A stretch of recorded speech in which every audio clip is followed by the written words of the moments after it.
جو غیر ملکی مبصرین وہاں موجود تھے انہوں نے بھی کہا کہ کوئی دھاندلی نہیں ہوئی ہے اور یہ صاف شفاف انتخابات تھے اور فلسطینی عوام نے حماس کو منتخب کیا ہے. لیکن اسرائیل کے جو چاہنے والے ہیں اور جو ظلم کا ساتھ دینے والے ہیں انہوں نے اس کو دوسرے رخ میں لیا اور حماس کے خلاف باقاعدہ تحریک چلانی شروع کی کہ یہ ایک دہشت گرد تنظیم ہے اور یہ دھاندلی کے ساتھ پاور میں آئے ہیں وغیرہ وغیرہ. وہ سلسلہ چلتا رہا جو پھر وہ کشیدگی اتنی بڑھتی گئی کہ آپ کو یاد ہوگا کہ 2008 میں شدید قسم کی بمباری اور ایک جنگ جو تقریباً 2 ہفتوں تک چلی تھی جس میں کہ غزہ میں بھاری نقصان ہو. جی 21 دن چلی تھی. اس وقت بھی اور اس کے بعد سے مطلب 2006 کے بعد سے ہی جو یہ تناؤ بڑھتے بڑھتے یہاں تک پہنچا تھا کہ اس کو غزہ کو محصور کر دیا گیا تھا, اس کا ہر طرف سے محاصرہ کر دیا گیا تھا, سمندر کی جانب سے بھی اور زمینی اعتبار سے بھی اور فضائی تو خیر ہے ہی. اور اس علاقے کو جو تقریباً 365 یا 370 کلومیٹر ہے اس سمندری پٹی کو بالکل ہر طرف سے بند کر کے کئی لاکھ عوام کو مرنے کے لیے چھوڑ دیا گیا. اس وقت بھی جب یہ جنگ کی صورتحال تھی قطر نے نمایاں کردار ادا کیا تھا اس وقت بھی جنگ بندی کے لیے. اور اس کے بعد پھر 2012 میں شیخ حمد بن خلیفہ آل ثانی جو امیر قطر تھے اس وقت انہوں نے پھر غزہ کا دورہ کیا اور وہ جو ایک سیاسی حصار ایک سیاسی محاصرہ جو کیا گیا تھا غزہ کا اس کو انہوں نے توڑا اور غزہ کا نہ صرف دورہ کیا بلکہ اس دورے میں انہوں نے $400 ملین کی خطیر رقم غزہ کی باز آباد کاری کے لیے اس کا اعلان کیا. وہاں پہ حمد سٹی تعمیر کی گئی جو اس وقت اعلان کیا گیا تھا, اس کے بعد تعمیر کی گئی جس میں ہزاروں فلسطینیوں کو مفت گھر دیے گئے, ان کے لیے اسپتال بنائے گئے, ان کو وہاں پہ مسلسل جو ایک بجلی کی پریشانی ہوتی تھی, اسرائیل جو ہے وہ ایندھن نہیں آنے دیتا تھا اور ان کے تمام کام رک جاتے تھے, اس کو ایک مستقل بنیادوں پہ حل کرنے کے لیے وہاں پہ پاور ہاؤسز بنائے سارا کچھ کیا. اور ابھی حالیہ خبروں میں آپ نے دیکھا ہوگا کہ اسرائیل نے اپنے بمبارمنٹ میں ان پروجیکٹس کو بھی نشانہ بنایا جو کہ قطر نے وہاں پہ جو چیزیں بنوائی تھی, جو انفراسٹرکچر تھا, جو ہاسپٹلز تھے, بلکہ جو قطر کی جو ہلال احمر کا ادارہ وہاں پہ جو ریڈ کریسنٹ کا ادارہ تھا اس پر بھی انہوں نے بمباری کی. اور میں آپ کو یہ بھی بتانا چاہتا ہوں کہ قطر کی ایک مستقل ایک کمیٹی ہے, اس کمیٹی کا نام ہی ہے کہ قطری کمیٹی برائے باز آباد کاری, غزہ کی باز آباد کاری یا غزہ کی تعمیر نو. اور ان کے جو اس کمیٹی کے جو ہیڈ ہیں سفیر محمد العمادی وہ وہیں پر رہتے ہیں اور باقاعدہ ماہانہ وہاں کے جو نادار خاندان ہیں ان میں ماہانہ نقد امداد تقسیم کی جاتی ہے. مور اوور جو قطر چیریٹی اور ریڈ کریسنٹ وہاں پر جو لوگ ہیں ان کے تعلیمی اخراجات, ان کے روزمرہ کی ضروریات, ان کے دیگر جو چیزیں ہیں ان کو دیکھتے اور سمجھتے ہیں. اب تھوڑا سا میں اور اشارہ کرنا چاہوں گا کہ اس سال یعنی کہ یہ جو پچھلے جو 2-3 سال 2019, 20, 21 میں قطر نے خاص طور پر غزہ کے لیے جو براہ راست جو امداد جو غزہ کو دی ہے ان میں ایک تو ابھی یہ 2021 کے بھی یہ جو لڑائی جس کا ہم تذکرہ کر رہے تھے 11 دن کی جو ایک وحشیانہ بمباری تھی جس کا کھل کر کے قطر نے شروع سے ہی پہلے دن سے ہی نہ صرف اس کی مذمت کی بلکہ اس کو رکوانے کے لیے بڑے پیمانے پر سفارتی کوششیں کی اور اس پہ ہم آئیں گے. اس کے بعد جب یہ جنگ رکی ہے تو $500 ملین قطر نے غزہ کی ری ہیبلیٹیشن کے لیے دیے ہیں. اور اس سے پہلے اسی سال 2021 کے ماہ جنوری میں $360 ملین قطر نے غزہ کے لیے دیے تھے اور اس سے پہلے مارچ 2020 میں $150 ملین دیے تھے. اس سے پہلے 2019 میں شیخ تمیم بن حمد آل ثانی نے $480 ملین دیے تھے. تو اس طرح سے اس اسپین میں 3 سال سے کم عرصے میں آپ دیکھیں کہ $1500 ملین سے زیادہ کا عطیہ قطر نے غزہ کے لیے دیا ہے, جو کہ آپ کہہ سکتے ہیں کہ براہ راست وہاں کی جو پوری جو اکانومی ہے اور جو وہاں کے جو پورے مسائل ہیں ان کو حل کرنے کے لیے اس کا پورا بجٹ قطر نے اٹھایا ہے. اب اچھا ایسا کیوں, یہ ایک سوال ہے کہ ایسا کیوں. بالکل اس کا بڑا ایک سیدھا سرل سا آسان سے جواب یہ ہے کہ قطر کا یہ موقف رہا ہے دنیا کے بڑے سے بڑے مسئلے کو حل کرنے میں کہ کوئی بھی مسئلہ آج کے دور میں وہ نہ دھمکی سے حل ہو سکتا ہے نہ فوجی مہم سے حل ہو سکتا ہے. جو بھی مسئلہ حل ہوگا وہ بات چیت کے ذریعے سے حل ہوگا. یہی موقف تھا جب قطر خود محاصرے میں آیا تھا پڑوسی ملکوں کے، تو اس وقت بھی ان کا یہی موقف تھا. اور انجام کار آپ دیکھیں آج کہ یہی ہو رہا ہے کہ بات چیت سے ہی مسئلے حل ہوئے، دھمکیوں سے نہیں ہوئے، کاروائیوں سے نہیں ہوئے. تو قطر کا موقف شروع سے یہی ہے کہ حماس کے ساتھ بالکل آپ کے اختلافات، یہ چیز ہم نے جو ہے افغانستان میں طالبان کو لے کر کے جو بات چیت ہوئی امریکہ کے ساتھ، شاید یہی موقف یہاں پہ بھی استعمال کیا گیا. بالکل ایسا ہی ہے. اور نہ صرف یہ کہ جو امریکہ اور طالبان کا معاہدہ یہاں دوحہ میں ہوا، بلکہ اس وقت بھی یہاں بین الافغان مذاکرات جاری ہیں، یعنی کہ بالکل طالبان اور افغان حکومت کے درمیان، اور وہ بھی اچھی سمت میں آگے بڑھ رہے ہیں. اور انشاءاللہ ہمیں امید ہے کہ بہت جلد اس کے جو نتائج ہیں وہ بھی سامنے آئیں گے. اور آپ دیکھیں کہ اسی بات چیت جو پہلے جو بات چیت ہوئی، اسی کے نتیجے میں اب جو امریکہ ہے اور نیٹو کی جو فوجیں ہیں وہ افغانستان سے واپس جانا شروع ہو گئی ہیں، اور اچھا وہاں پہ ایک ایک چیز، امن کی امید نظر آئی. بالکل ایک چیز ہم آپ سے جاننا چاہیں گے، چونکہ بات چیت میں آپ نے غزہ کا، حماس کا ذکر کیا ہے، اور یہ بھی آپ نے ذکر کیا کہ جو دنیا کے دوسرے ممالک خاص طور سے جو اسرائیل پوائنٹ آف ویو سے چیزوں کو دیکھتے ہیں، وہ حماس کو ایک ٹیررسٹ آؤٹ فٹ کے طور پر، دہشت گرد سنگٹھن کے طور پر اسے تصور کرتے ہیں. حالانکہ کچھ یہی سوچ جو ہے بہت سارے ایسے عرب ممالک ہیں. اور اگر دیکھا جائے اس سے پہلے قطر کے اوپر جو پابندیاں عائد کی گئی تھی، اس پہ یہی الزام عائد کیا گیا تھا کہ وہ اخوان کو، وہ حماس کو سپورٹ کرتا ہے. اب جبکہ کھل کر کے اس طرح کی یہ چیزیں قطر کی طرف سے کی جا رہی ہیں، کس طرح کی چنوتیاں یا کس طرح کے چیلنجز کا سامنا کرنا پڑ سکتا ہے؟ دیکھیں ایک چیز تو بہت واضح ہے کہ دنیا نے عوامی سطح پر یہ تسلیم کر لیا ہے کہ اسرائیل ظالم ہے اور فلسطینی مظلوم ہے. اس کا ثبوت دنیا بھر میں، یعنی کہ نیو یارک اور واشنگٹن سے لے کر کے یہاں دوحہ سے ہوتے ہوئے اور دنیا کے تمام ایشیائی اور مغربی ملکوں میں جو مظاہرے ہیں وہ اس کا ثبوت ہیں. پھر آپ اگر سوشل میڈیا کو آپ دیکھیں، سوشل میڈیا پہ جس طرح سے غزہ انڈر اٹیک یا سیف فلسطین یا اسرائیل ٹیرورسٹ یا فلسطینین لائفز میٹر یا اس طرح کے جو ہیش ٹیگ جو ٹرینڈ ہوئے، اور جو اس میں لاکھوں کی تعداد میں جو اس میں ٹویٹس ہوئے یا فیس بک پہ جو پوسٹیں ہوئیں یا انسٹاگرام پہ جو چیزیں ہوئیں اور جو ویڈیو سامنے آئے، اس نے دنیا کو ہلا کے رکھ دیا. اور وہ جو اسرائیل کا جو نیریٹو تھا یا اس کے چاہنے والوں کا، وہ کام نہیں اس نے کیا. اور اس میں سوشل میڈیا صارفین کا بہت بڑا رول ہے جو فلسطین کے اندر اور باہر تھے. اور جب اس پہ آپ دیکھیں کہ جب فیس بک نے فلسطین کے متعلق کے جو پوسٹیں ہیں ان کو روکنے کی کوشش کی اور انسٹاگرام پہ اس نے روکنے کی کوشش کی، تو ایک اور مہم چلی کہ ان کی ریٹنگ آپ کم کریں. اور وہ ریٹنگ اتنی کم ہوئی کہ فیس بک جو کہ 4.9 کی ریٹنگ پہ ہوتا تھا وہ 2.4 اور اس سے بھی کم پہ آ گیا. اور ان کا 2 دن کے اندر ہی یعنی کہ اربوں ڈالر کا ان کا نقصان ہوا، ان کی شیئر مارکیٹ گر گئی. اور یہ آپ کو درشاتا ہے کہ عوامی سطح پر پوری دنیا میں اب یہ واضح ہو چکا ہے کہ کون ظالم ہے اور کس کے بالکل. ساتھ ظلم ہو رہا ہے. تو اچھا ایک اس چیز، پوائنٹ آف ویو سے جب جی آپ دیکھیں گے تو قطر کے لیے اب جو عالمی سطح پر جو موومنٹ ہے وہ آسان ہو گئی ہے، کیونکہ اب اس کو جو پبلک یعنی جس کو ہم رائے عامہ کہتے ہیں،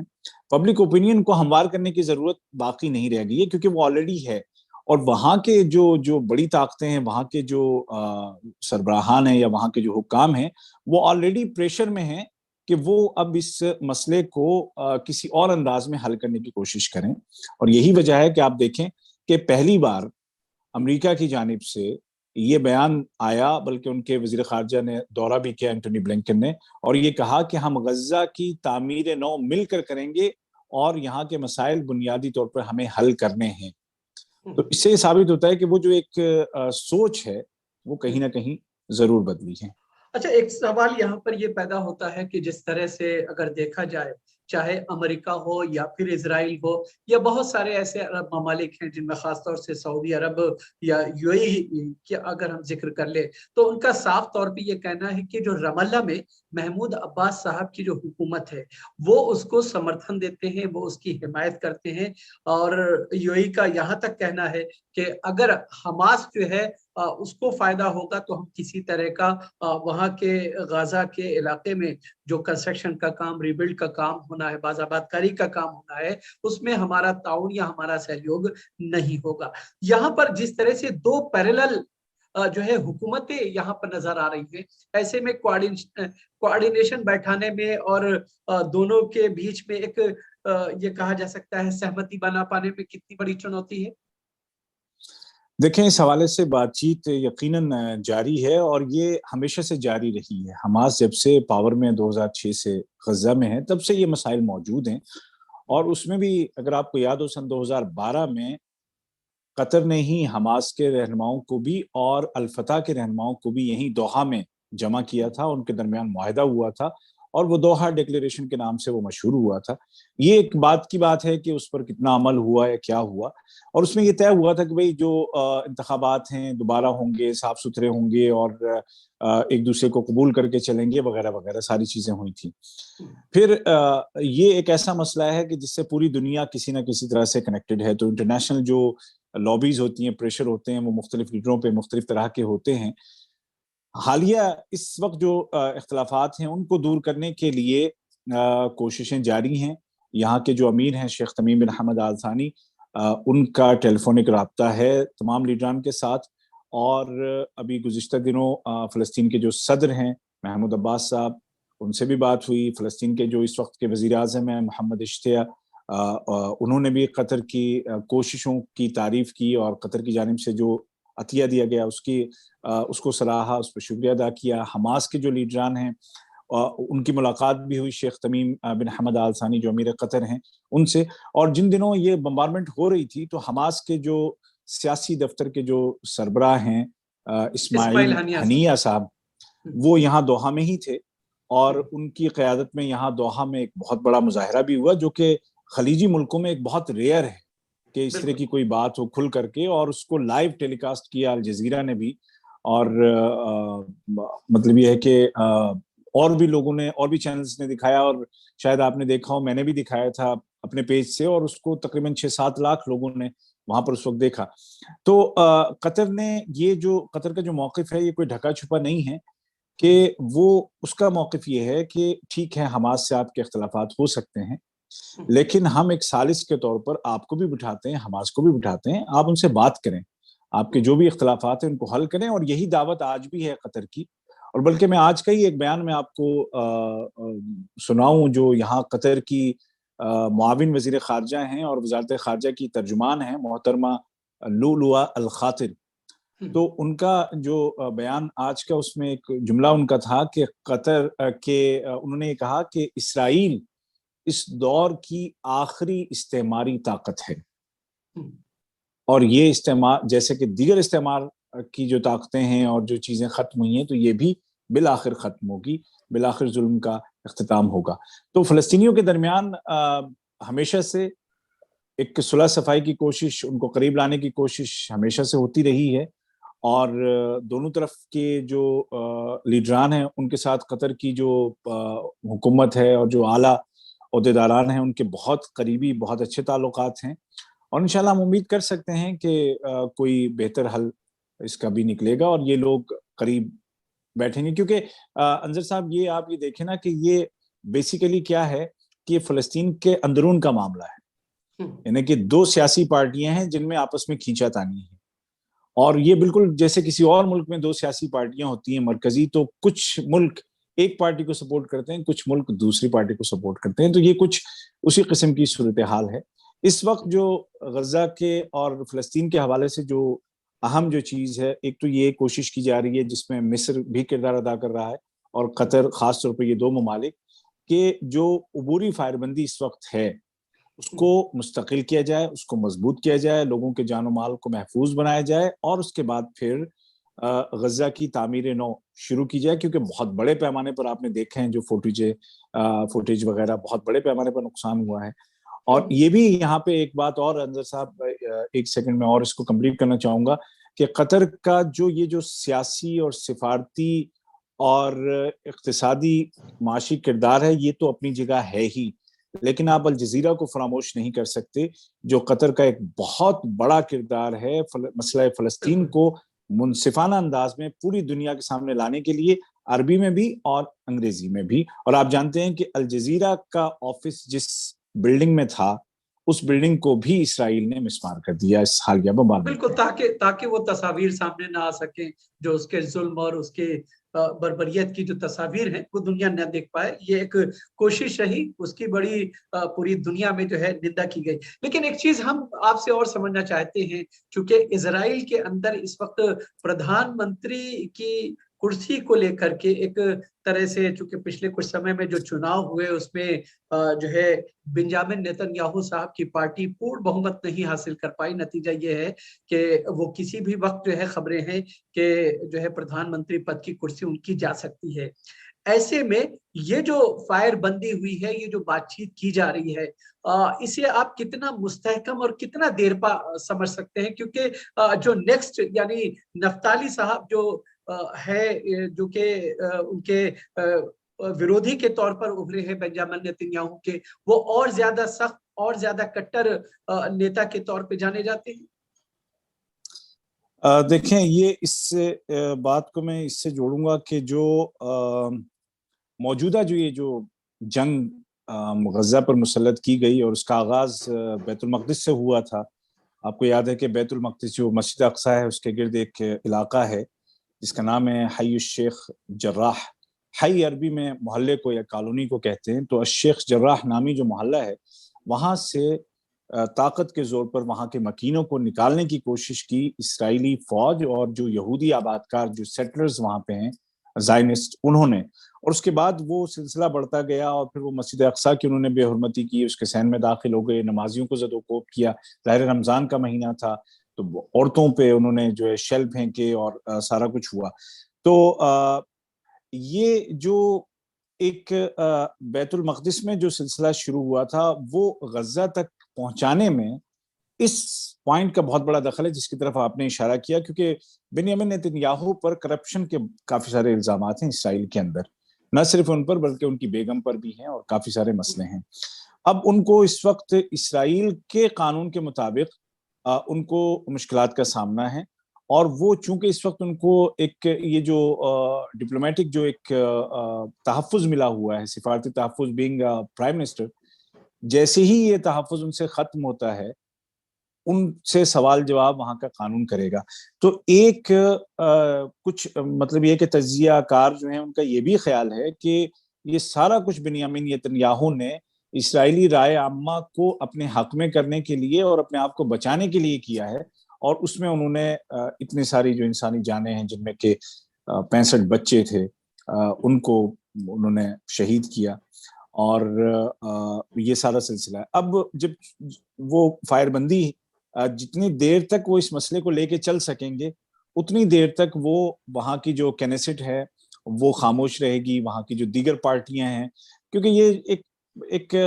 فطری بات ہے کہ جہاں نیشنلزم کا وہ افریت جاگتا ہے تو پھر دیگر جو چیزیں ہیں وہ ذرا سی چھپ جاتی ہیں. تو آج کل تو وہ تھوڑے سے اس وجہ سے بچے ہوئے ہیں، لیکن دوبارہ سے وہاں پہ یہ مطالبے شروع ہو گئے ہیں کہ جو دوسرے جو لیڈر ہیں جن کو کہ اسرائیلی، اچھا یہ بھی ایک عجیب بات ہے کہ جس دن یہ حملہ شروع کیا گیا تھا اس سے محض ایک دن پہلے ہی وہاں کے جو صدر ہیں انہوں نے دوسری پارٹی کے لیڈر کو وزیر اعظم نامزد کیا تھا کہ اب آپ اپنی حکومت بنائیں. تو بڑا واضح ہے سلسلہ، اور ایسا لگتا ہے کہ دن قریب ہیں ان کے بھی. نہیں، ایک چیز یہ چونکہ میں سمجھنے یہ چاہ رہا تھا کہ جو نفتالی ہیبیٹ ہیں جو کہ بنیامین نیتن یاہو کی جگہ پر اگر جو ہے اکثریت ان کو نہیں مل پاتی ہے اور ایسی استھتی میں نفتالی آتے ہیں تو یہ ان کا جو پورا طریقہ دیکھا گیا ہے وہ اور زیادہ کٹر ہیں اور زیادہ شدت پسند ہیں. ایسے میں ایک بڑی چنوتی وہ بھی ہوں گے.